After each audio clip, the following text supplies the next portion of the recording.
Olá, bom dia. O livro Vidas Profanas, que é o 8º do juiz Eulálio Figueiredo, foi lançado em 2015, mas continua fazendo sucesso. Ele já serviu de roteiro para uma peça teatral que já estreou nesse mês aqui em São Luís e agora ele vai virar também o tema de um filme. Aí a gente fica pensando como é que o juiz, o escritor, o roteirista conciliam tudo isso de uma vez só. É sobre isso que nós vamos conversar no programa de hoje. E ele veio aqui comigo, claro, para me contar como é que ele faz tudo isso. Bom dia, doutor Eulálio. Bom dia, é um prazer estar aqui nesse seu programa para conversar com você sobre o tema desse livro, Vidas Profanas. É que a gente vai falar de livro, a gente vai falar do juiz, porque agora eu estou entrevistando, na verdade, o escritor, não é? Sim, senhora. O escritor de Vidas Profanas. Primeiro vamos falar do livro. Ele foi lançado em 2015, né? Ele fala exatamente de quê? Qual a história desse livro? Olha, eu passei toda a minha infância e fiquei até os 17 anos no bairro do Desterro, aqui que é o bairro mais antigo de São Luís. Lá no bairro do Desterro é onde funcionava a chamada Zona do Baixo Meretriz, na rua 28 de Julho e na Rua da Palma. Então eu vi tudo aquilo, desde criança, ali meus 6 anos, 8 anos de idade, vi já, peguei a zona já numa fase áurea, mas já entrando na decadência, porque foi no período... Peguei a zona, viu? Exatamente. Eu mantive contato com aquele ambiente já na fase áurea, mas já entrando para a decadência, porque a cidade foi crescendo com a ponte do São Francisco, com a barragem do Bacanga, com a inauguração de outros bares, boates na periferia da cidade, né? E então, passados alguns anos, já depois que eu tinha saído do bairro do Desterro, eu passei lá e vi todo aquele casaril, onde a noite era um glamour, onde tinha festas com orquestras, não era som eletrônico, mulheres bem vestidas, dançando, homens... Era chique nesse tempo, muito, né? Muito, era um ambiente que só se frequentava de paletó e gravata, para você ter. Algumas madames, que hoje nós chamamos de cafetinas, madame era mais bonito de chamar. Como a Maroca, na boate dela só entrava de paletó e gravata. E havia uma seletividade, ou seja, a alta sociedade ia para lá.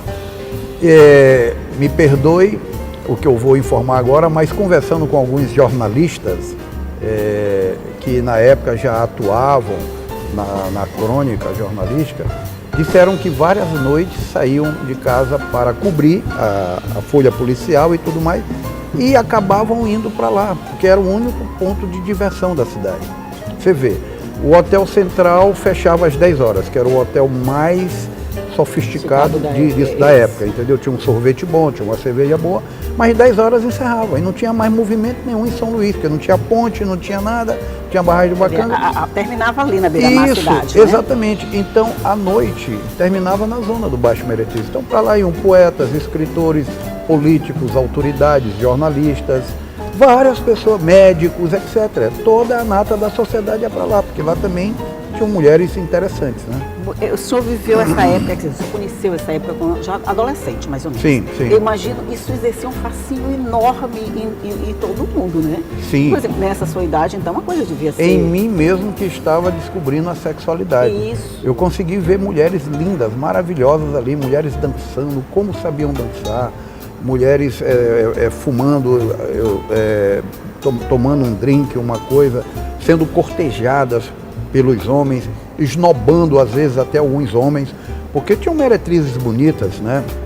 Apesar de não ter estudado, elas conheciam todas as técnicas da sedução, né? Então elas sabiam seduzir perfeitamente. Então este livro, Vidas Profanas, né, que eu resolvi escrever para retratar essa história, aqui conta vários relatos, inclusive eu consegui entrevistar 4 daquelas mulheres que na época eram vedetes e que hoje estão senhoras bem idosas já, não é? Que não conseguiram sair do ambiente da zona porque não guardaram nada, né? Consegui entrevistá-las e nesse ambiente haviam inúmeros indivíduos que para ali iam, como gigolores, que eram sustentados por aquelas mulheres, as agrediam. Na época não tinha lei Maria da Penha. Não tinha Maria da Penha? Não tinha nada. Cada um fazia o que queria. Mas ela ia ao distrito policial, fazia a ocorrência contra eles, eles eram presos E no dia seguinte, embora toda machucada, elas iam pedir para soltar, porque era o amor da vida delas. Pois Era o cara que elas com gostavam. todo aquele charme, aquela malandragem que Pedir o para o gigolô delegado. sabe ter, né? Sim, o gigolô era outro malandro, como você está dizendo. Malandro,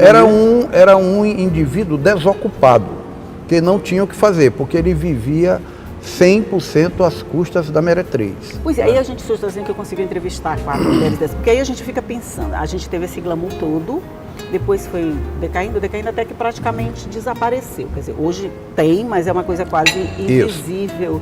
Ela funciona lá no canto dela e faz um de conta, e a cidade crescendo toda. Aí a gente fica pensando, para onde foram essas mulheres, né? O que aconteceu com elas? Veja bem, na minha pesquisa, eu constatei o seguinte, constatei o que eu já deduzia.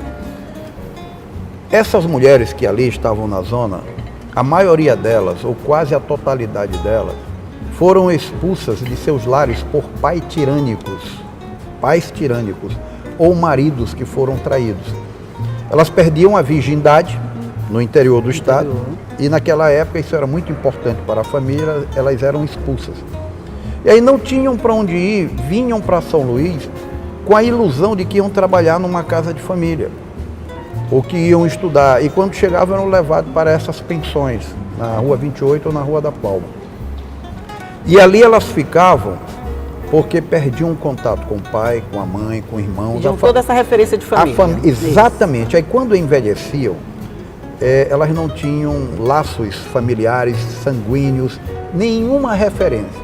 E a maioria delas, porque perdeu aqueles valores que os homens veem nas mulheres, da juventude, da beleza, etc., entravam em depressão e algumas chegavam até a loucura, iam para um sanatório e outras iam para o asilo de mendicidade aqui.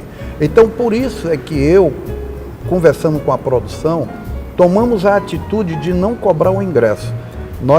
O ingresso seria 2 quilos de alimentos não perecíveis que nós doamos para o asilo de mendicidade e doamos também para a Associação das Prostitutas e Meretrizes, lá do bairro do Desterro, que tem uma associação lá. E essas mulheres que eu entrevistei, nós arrecadamos mais de 1 tonelada e fizemos essa doação. A TV Assembleia esteve lá nesse dia. E essas mulheres que eu entrevistei, que ainda lá se encontram, todas elas, inclusive a grande vedete da boate Monte Carlo, o nome dela é Alaide, que gosta de ser conhecido como Irene, em razão daquela música de Aguinaldo Timóteo. A casa de Irene, de noite e de dia, tem gente que chega, tem gente que sai. Todas elas, essas senhoras que lá estão, disseram-me que não se arrependem de ter sido prostituta. Isso é bom, isso é uma profissão. A única coisa Deixa eu interromper rapidinho, porque eu vou fazer um intervalo e daqui a pouco ele volta para terminar de contar essa história pra gente, porque eu também estou interessado no que aconteceu com Irene. Um minutinho só e eu volto já.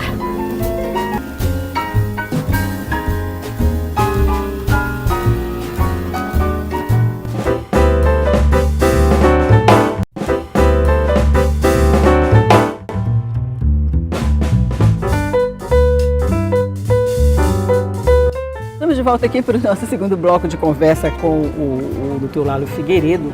Eu nem vou chamar só de juiz agora, porque o senhor vai ser só escritor por enquanto. É o Lálio mesmo. Eu Lálio. Ok.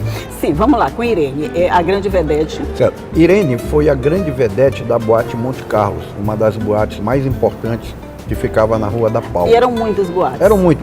Monte Carlo, Bela Vista, Nova Cap, Cristal, Classe, Bangalô. Eita, mas o senhor sabe todas Sim, mesmo. porque eu morei lá. Então eu conhecia todas aquelas boates. Então, todas essas mulheres que estão lá, idosas, me disseram, eu fiz a entrevista para compor o livro, que nenhuma delas se arrependem de ter sido prostituta, não é? Se arrepende apenas de não ter guardado dinheiro. Estão na miséria, na pobreza. Tem uma delas, de nome Guiomar, ela me autorizou, porque ela assinou, que disse o seguinte: se achasse que ser puta era tão bom, que ela tinha perdido a virgindade lá, na zona do Baixo Meretriz, entendeu? Pois é. Então, até no livro eu até digo que toda mulher carrega consigo uma característica do estereótipo de prostituta. E isso, talvez quem esteja me ouvindo pode achar que é verdade ou pode achar que não é, mas tem um fundo de verdade. Quer dizer, todas nós somos um pouquinho putas.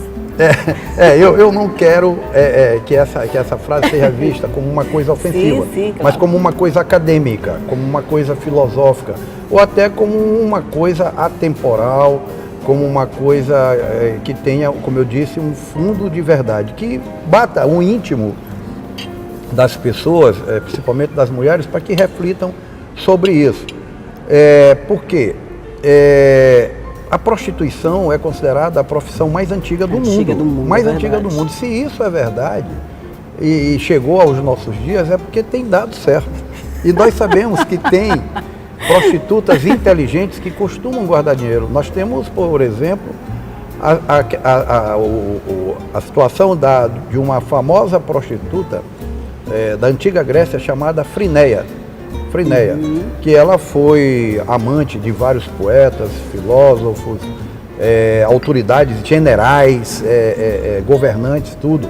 E ela tinha tanto dinheiro que quando foram destruídos por Nabucodonosor os jardins da Babilônia, e o governo da época não teve condições de reconstruir, ela disse assim, que ela faria, ela foi lá ao Senado dizer que faria, mas queria que ficasse escrito no portal, destruído por Nabucodonosor e reconstruído por Frinéia. Pronto, era uma autoafirmação. Isso, mas a sociedade não aceitou, porque ela era uma prostituta e aquilo seria um desdouro para a sociedade da época, né? Hoje nós sabemos que a prostituição está sofisticada, pois né? é, isso que ele dizia. Antes, essas mulheres ficaram sem dinheiro, hoje elas estão sem dinheiro, vamos dizer assim, não tem como sobreviver, porque a prostituição antes era mais encarada como um glamour, como uma sedução, do que como um negócio. Sim. Hoje a gente pode dizer que é mais um negócio do que quer dizer que vem atrelado à sedução, mas é mais um negócio? É porque antes quem ganhava dinheiro com a prostituição era a cafetina, que era chamada de madame, ou o rufião. Ou até mesmo o gigolô. O rufião é aquele que vive à custa do sexo de outrem. Então, tem uns caras aí que agenciam mulheres, tem mulheres também que agenciam mulheres. E hoje não, a prostituta, muitas vezes, pode fazer tudo ela é dona do seu próprio negócio. Sim, ela claro. coloca no Facebook, ela coloca no Instagram, ela coloca no jornal. Não é? É uma microempresária? Sim, ela é dona do negócio dela e muitas vezes uma garota linda, belíssima, que fecha o quarteirão, como nós homens costumamos dizer, que está ali na academia do teu lado fazendo uma esteira, uma coisa, é uma garota de programa, não é?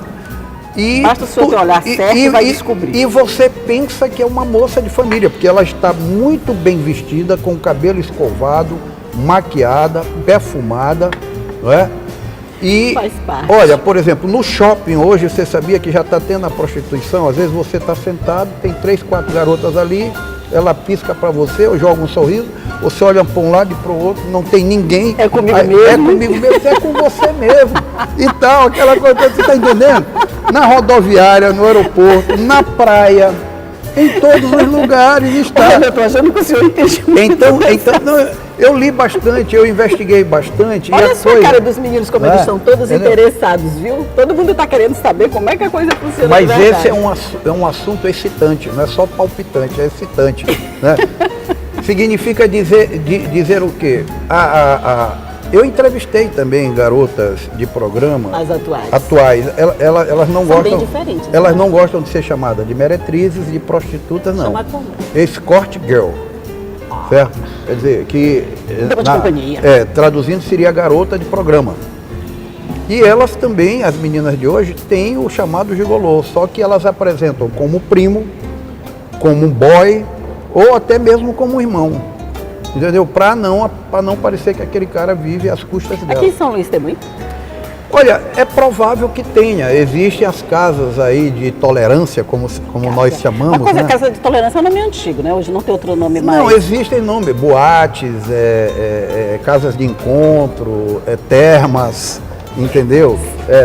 Nas grandes cidades, São Paulo e Rio de Janeiro, você encontra as termas, as casas de massagem, né? Coisa de fachada. E veja bem, essas mulheres que antigamente eram chamadas mulheres de vida fácil, entre aspas, não tinham a vida nada fácil. Parece que a vida hoje é mais fácil, porque você então, pode... para as prostitutas de hoje, a vida é fácil. Sim, de luxo, porque você pode, por exemplo, uma garota dessa está em São Paulo, no Rio, e um cara, um empresário, um ricaço aí, olhou ela pelo blog, pela internet, seja lá por onde for, e manda uma passagem de avião para ela vir passar um final de semana. Ou então ele se desloca daqui para lá, quer dizer... E aí uma mulher dessa, do baixo meretrício aqui, como a gente chama, como se existisse na época o alto meretrício, né? Ah, sim, é verdade, não existia não. Não, e eu não sei se hoje existe o alto meretrício, é provável que exista, mas na época diziam mulheres do baixo meretrício como se existisse o alto meretrício. Então essas mulheres lá, acho que nunca andaram de carro na época delas. Quanto mais imaginar pegar um avião para ir se encontrar com um cara em outro lugar. Mas vocês sabem o que é? Elas ficavam sempre reféns das madames, né? Ali naquela pensão esperando as pessoas. E ali havia uma promiscuidade muito grande, porque na época a relação sexual era feita sem proteção, ou seja, não se usava camisinha. Então o índice de doença venérea, de clamídia, Gardnerella vaginalis, não é? E até gonorreia era muito grande, muito grande. E o poder como se fizesse parte daquele... E o poder público tinha uma culpa muito grande nisso, porque os setores sanitários, não frequentavam lá a zona para distribuir camisinha, que era uma coisa que nem se falava na época, e nem para fazer exames regulares, né, ali naquelas mulheres e tal, porque a penicilina já existia. E se fizesse? Alguém estava ao menos se preocupando com isso? Eu acho que não, porque antigamente o cais do Porto de São Luís era aqui onde é a Praia Grande, que nós chamamos de Rampa Campos Melo ou Cais da Sagração. E ali os navios atracavam na ponta da areia e vinham em pequenos botes estrangeiros, americanos, coreanos, chineses. Eu estava conversando com uma das prostitutas mais antiga, a Nenzinha, que foi dona de uma das maiores boates, a City e a Bangalô, e ela me disse que naquela época esse pessoal dava uma renda extraordinária para a zona, porque eles pagavam em dólar, entendeu? E havia um turismo sexual muito grande lá. Ali... Mas, doutor Eulalio, a gente teve um pouco disso com o Porto do Itaqui e aquela zona que ficou... Lá mesmo. Mas aquilo foi uma das responsáveis pela decadência da zona aqui, porque para lá se instalaram chateaus, cabarés, inferninhos. Eu da Red Repórter, eu ainda fui acompanhar umas 2 noites lá, mas eu desisti da matéria, que estava ficando meio perigosa. Como elas saíam daquela guetozinha onde ficava, eu fui umas ruazinhas lá meio estranhas, assim, ali perto do Porto do Itaqui, aquelas vilas que ficam por lá. Quando o navio atracava, eles pegavam aqueles barquinhos, eles se arriscavam demais para ir até lá. Porque muitas daquelas mulheres, elas eram submetidas a todo tipo de sevícia sexual, porque às vezes aquele indivíduo que estava dentro do navio era um tarado, era um pervertido. E quando elas não se submetiam àquilo, eles ameaçavam jogar do navio. Eu tive alguns relatos sobre isso. Então elas transavam sem camisinha, fazia fila. Uma mulher era capaz de transar com 5 homens, 6 homens dentro do navio desse. Sob ameaça, tu não queres, nós vamos te jogar do navio, ou então o barco que te trouxe não vai te levar. Vai voltar. É verdade, então era assim. De novo, eu vou fazer um rápido intervalo. A conversa está tão boa que eu esqueço até de chamar o intervalo. Mas na hora a gente volta já para continuar conversando. Volto logo.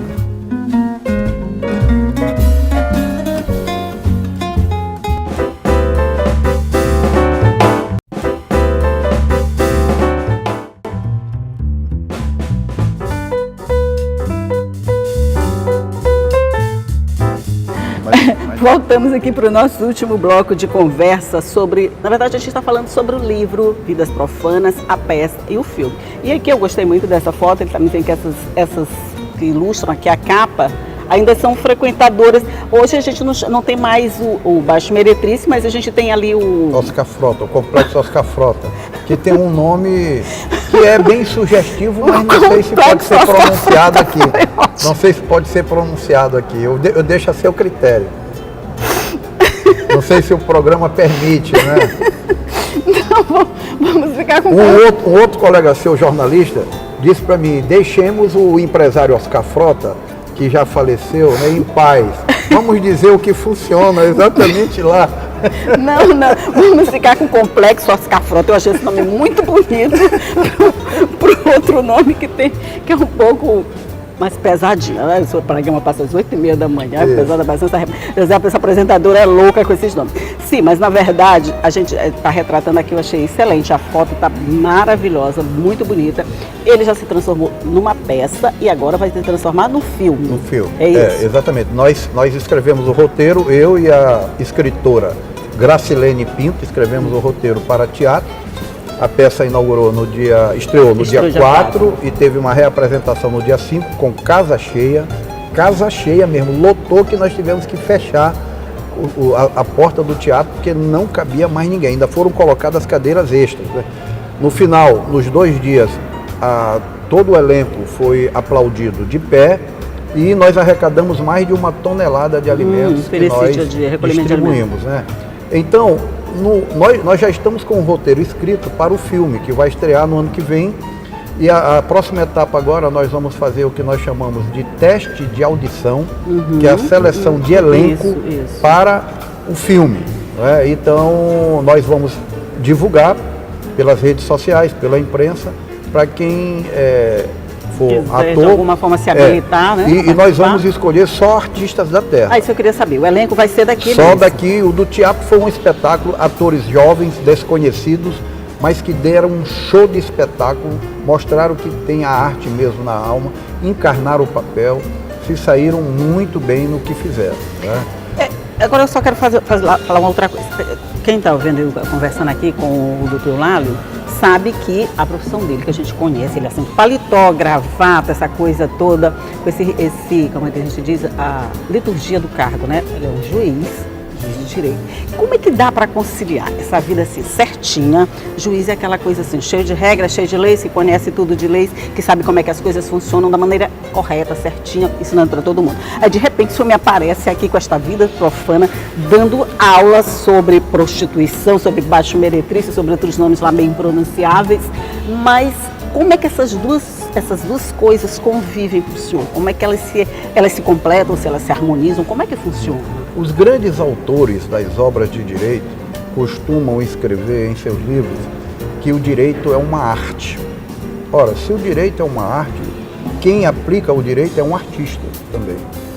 E antes mesmo de eu ser juiz, eu já tinha esse lado poético.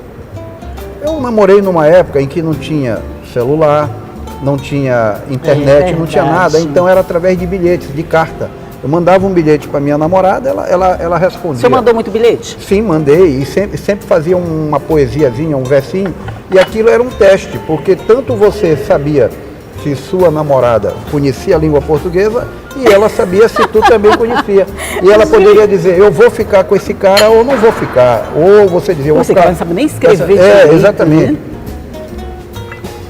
Pois é, então, o que acontece? Não foi difícil para mim, esse aí é o meu 8º livro, e eu já estou com mais 2 livros aprontando para lançar no ano que vem. E aí, o que acontece? A literatura dá uma liberdade maior para o juiz. O direito te dá uma liberdade, mas ele coloca essa tua liberdade dentro da margem da legalidade. Ou seja, você não pode estar acima da lei nem abaixo da lei, você tem que estar dentro da lei.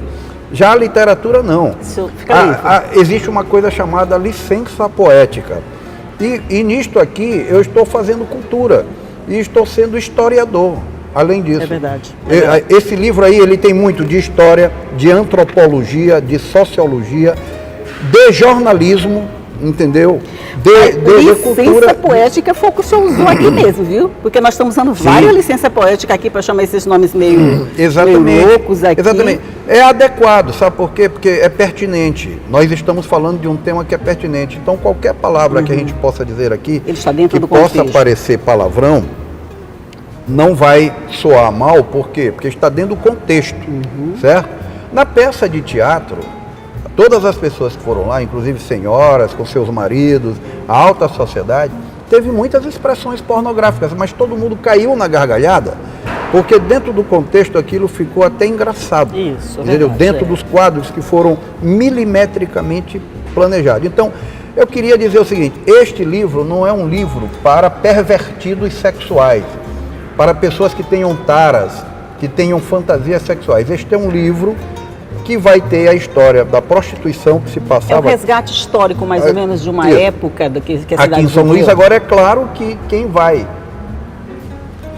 ler o livro certamente vai sofrer algum tipo de excitação e tal, porque tem muitas histórias picantes no livro, de como as meretrizes se relacionavam com seus clientes, quantos clientes por noite elas recebiam, não é? Etc. Então, uma leitura agradável e, ao mesmo tempo, uma volta ao passado. O objetivo é fazer as gerações que viveram essa época tomarem conhecimento, relembrarem, e as gerações que não viveram, não é, tomarem conhecimento do que acontecia. Olha, o senhor falando que tem muita coisa, eu não posso nem ler exatamente onde eu abriu a página aqui, entendeu? Não vai dar. Então, veja bem, e eu coloquei a página do livro retrata o casario da época, né? Isso. Que era um casario muito bonito e que hoje está em ruínas. E aí o senhor mostra exatamente a situação de hoje, né? A situação de degradação. Aqui o senhor está mostrando duas coisas. Uma profissão em decadência e um ambiente onde ele funcionava também em decadência, que mostra a decadência do nosso centro histórico. Exatamente, essas casas aí de moradias poderiam ser reformadas, melhoradas até para abrigar secretarias de Estado, apartamentos para elas, porque tem muitas delas que estão vivendo na miséria lá. Pois é, de alguma forma, aquele local do teu lado, que foi o auge, vamos dizer assim, do glamour, da sofisticação, da beleza naquela época, ele hoje está nessa situação, ele de alguma forma ficou taxado como um local para onde a gente não devia ir, que devia ser esquecido? Não.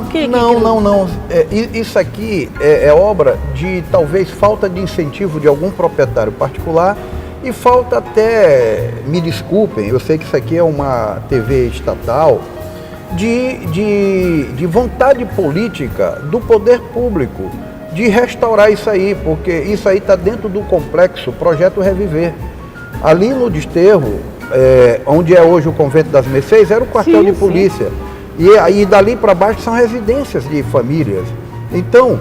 Mas por isso que eu lhe digo, de alguma forma ali não carrega o preconceito de ter sido o local que foi e que por isso não merece esse tratamento mais vamos dizer assim, mais especial por parte... Creio que não, porque o turista, quando chega aqui na nossa cidade, ele não quer ir por São Francisco, por Olho d'Água, por Calhau, não, ele quer ir para ver a parte histórica da cidade. Então tudo aquilo poderia estar funcionando como pousadas, como repartições públicas, como bares, restaurantes, uma finalidade social qualquer, restaurado até alguns que pertencerem ao poder público, para abrigar essas mulheres que estão lá abandonadas. Você vê, muitas lá. Elas moram lá em verdadeiros cubículos, cortiços, passando necessidade. Graças a Deus, todas elas me disseram que foram aposentadas. Estão aposentadas, estão vivendo daquela aposentadoria. Mas elas poderiam estar numa situação melhor, porque afinal de contas, elas fizeram a felicidade de muitos homens, né?